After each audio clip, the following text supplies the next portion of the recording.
Electoral officer को जो ज्ञापन दिया 1 लाख लोगों ने सिग्नेचर करके उसके साथ में दिया। पूरी दुनिया को, देश के लोगों को, सरकार में बैठे हुए गूंगे बहरे लोगों को, देश की अदालत को, उन सबको पता लगेगा कि आंदोलन कितना नीचे तक पहुंच चुका है।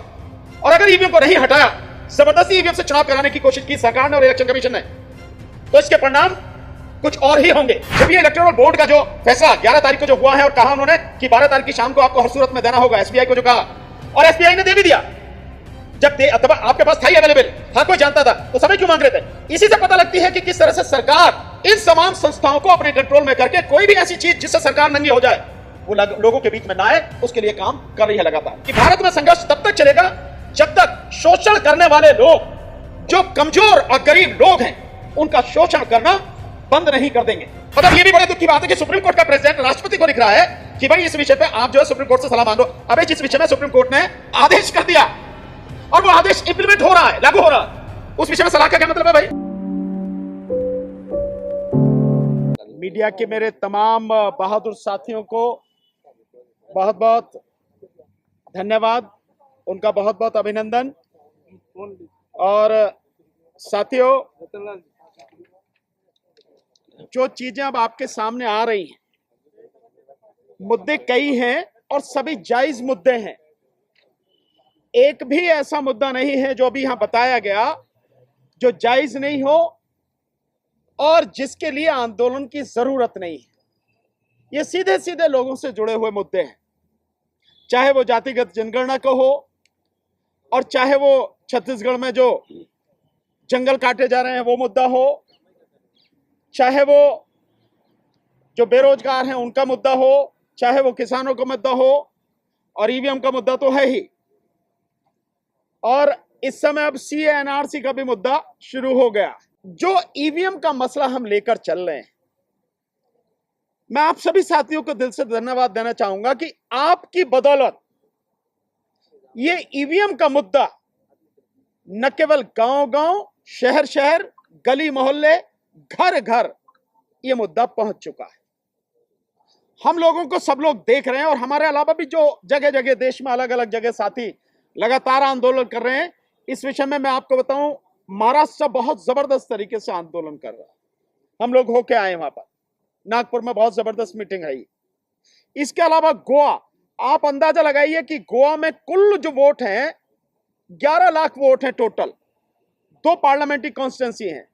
और अभी हम जो पीछे गए हैं 4 तारीख को, 1 लाख लोगों ने चीफ इलेक्टोरल ऑफिसर को जो ज्ञापन दिया, 1 लाख लोगों ने सिग्नेचर करके उसके साथ में दिए। इतनी जबरदस्त मीटिंग है, हाईली एजुकेटेड लोग हैं वहां के। 10.25% लोगों ने ईवीएम को हटाने के लिए ज्ञापन के साथ में सिग्नेचर अपने करके दिए। ये आंदोलन इस तरह से फैल रहा है। लेकिन इसके साथ साथ, इससे पहले मैं आंध्र प्रदेश में गया, कडप्पा में बहुत जबरदस्त मीटिंग वहां पर हुई है। कडप्पा में हम लोग लगातार साउथ में बहुत जबरदस्त तरीके से ये चीजें चल रही हैं, कोशिश हम लोग कर रहे हैं कि मीटिंग हो। लेकिन अब क्योंकि ये रमजान का पावन महीना भी शुरू हो गया है, मैं आपके माध्यम से ये बधाई भी देना चाहूंगा सभी मुस्लिम समाज के मेरे साथियों को, भाइयों को। रमजान के जो ये पावन महीना है उसकी बहुत बहुत उनको मुबारकबाद।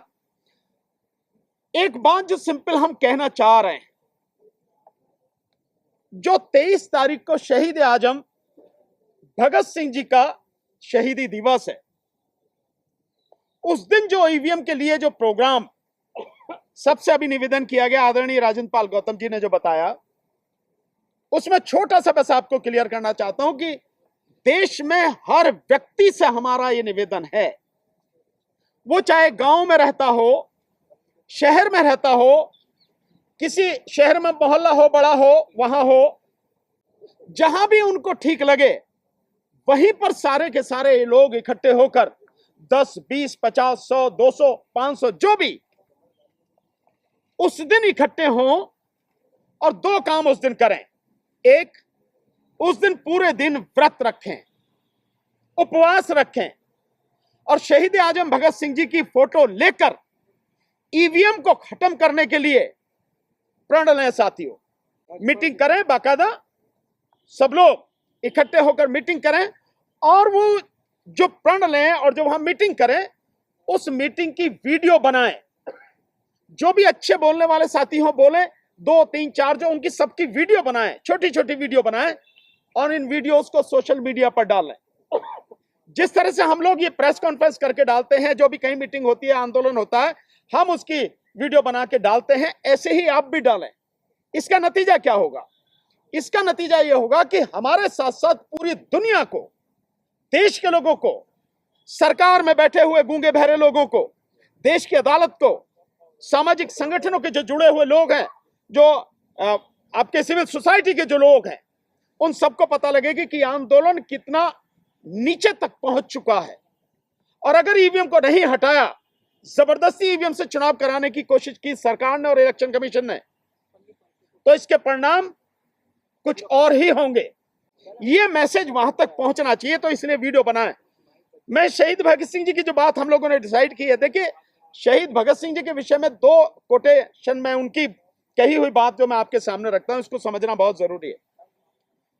23 साल की उम्र में एक व्यक्ति कितनी व्यापक और कितनी सामाजिक और मानवीय सोच लेकर जीवन जीने वाला हो सकता है, 2 उनके कोटेशन इससे अंदाजा लगाएं। शहीद भगत सिंह जी ने कहा था कि क्रांति का मतलब यह नहीं है कि इसमें खून खच्चर हो, हथियार उठाए जाएं।